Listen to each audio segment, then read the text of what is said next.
Est-ce qu'une thérapie de couple, ça marche?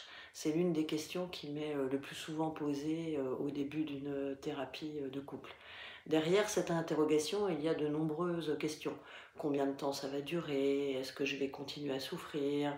Est-ce que vous pouvez faire quelque chose pour nous? Est-ce que notre couple, peut s'en sortir? Ou est-ce qu'on va devoir, se séparer? Est-ce que notre système est arrivé, au bout et qu'il n'y a plus rien à faire? Vous avez certainement, des relations et des amis qui ont, entamé une démarche de thérapie de couple et qui ont le sentiment de ne pas avoir avancé lors de cette thérapie.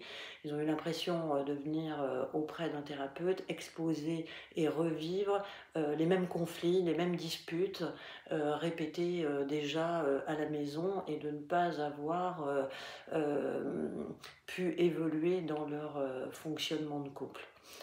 Et pourtant, moi, je suis convaincue que la thérapie de couple, ça fonctionne. Alors, entendons-nous bien sur le terme ça marche.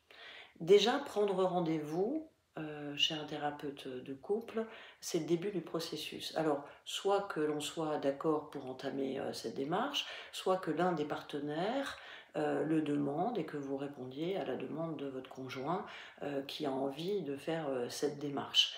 Donc, c'est vraiment le début du processus parce que c'est reconnaître que notre couple est important, que nous avons des difficultés, mais que nous n'arrivons pas à les résoudre seuls, que nous avons besoin d'un tiers pour nous accompagner dans cette démarche et pour nous aider à résoudre les conflits.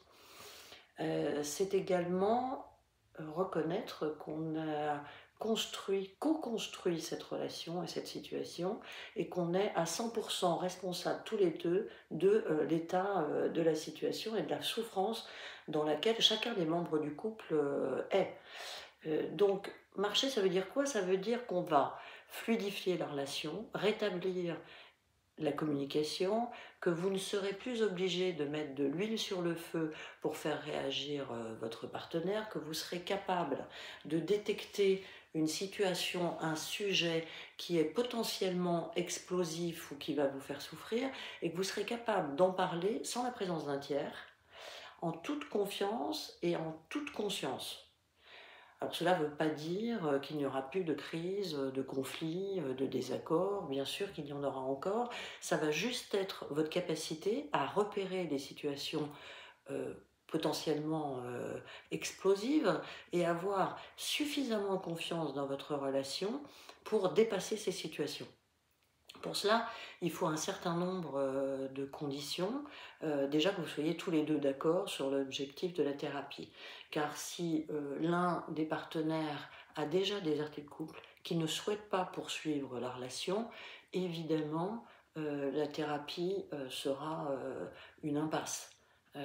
Parce qu'on ne peut pas faire revenir quelqu'un dans un couple dont il est déjà parti. Il va falloir accepter que vous êtes deux à avoir construit cette relation et que ce n'est pas parce que votre partenaire va changer que tout va changer. C'est que c'est le système couple qui va évoluer et qui va prendre une nouvelle dynamique qui va vous permettre à tous les deux de vous y retrouver et de vivre mieux ensemble. C'est aussi accepter que l'image que vous avez de votre partenaire, elle est peut-être figée dans le passé et qu'elle est un peu obsolète, qu'il a changé, qu'il a évolué, qu'il a une nouvelle vision de vous-même, qu'il a des choses à vous dire, que vous n'êtes plus en capacité d'entendre, d'écouter ou de reconnaître.